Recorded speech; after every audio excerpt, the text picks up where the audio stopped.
ফাঁস ওই বক্সের ওখানে ধরেন ফাঁস করে ভালো আছেন সবাই?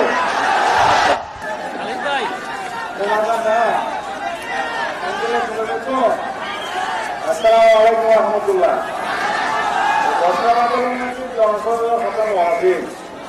আরা জায়গা যায় রাস্তা রাস্তা হাজার হাজার লক্ষ লক্ষ জনগণের দেখা করছি মাননীয় প্রধানমন্ত্রী দেখা ইয়ার শুক্রিয়া যেহেতু ইয়ার বড় এই বর্তমান বিধানমন্ত্র আমাদের একত্রিত হইয়া তারা মাননীয় প্রধানমন্ত্রীর সব কাহিনী করার কথা বলিও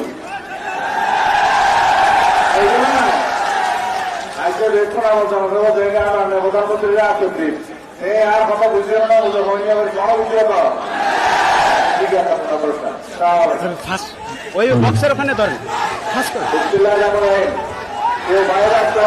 ভালো আছেন সবাই?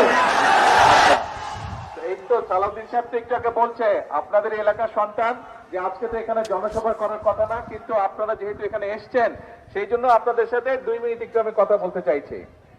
সেই কথাটা কি, এই যে আজকে আমরা এখানে পৌরসভার ভিত্তিপ্রস্তর স্থাপন করলাম, আপনাদের যাদের বয়স 25-এর কম তারা আপনারা জানেন কিনা জানেন না, এখানে আরেকটি ভিত্তিপ্রস্তর আছে। আজকে থেকে 25 বছর, প্রায় 25 বছর আগে দেশনেত্রী মরহুমা খালেদা জিয়া এখানে এই যে পেকো উপজেলায় উপজেলার ভিত্তিপ্রস্তর স্থাপন করে গিয়েছিলেন।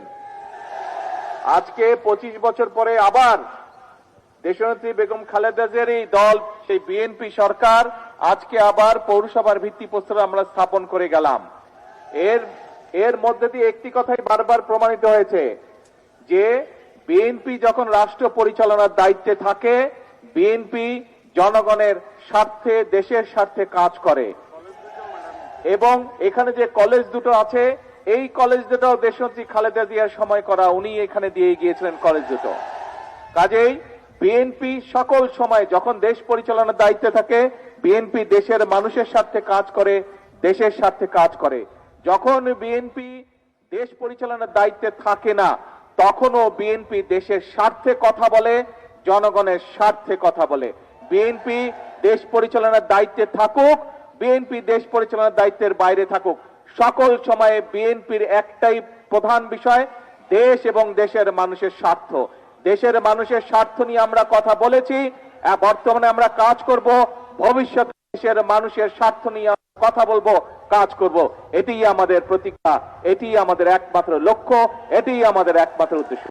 ইনশাআল্লাহ ভবিষ্যতে ইনশাআল্লাহ আপনাদের এখানে মাঠে আসব, আপনাদের সাথে কথা বলবো, এখানে আমরা ইনশাআল্লাহ বিশাল জনসভা করব। সেই পর্যন্ত আল্লাহ হাফেজ। বাংলাদেশ জিন্দাবাদ।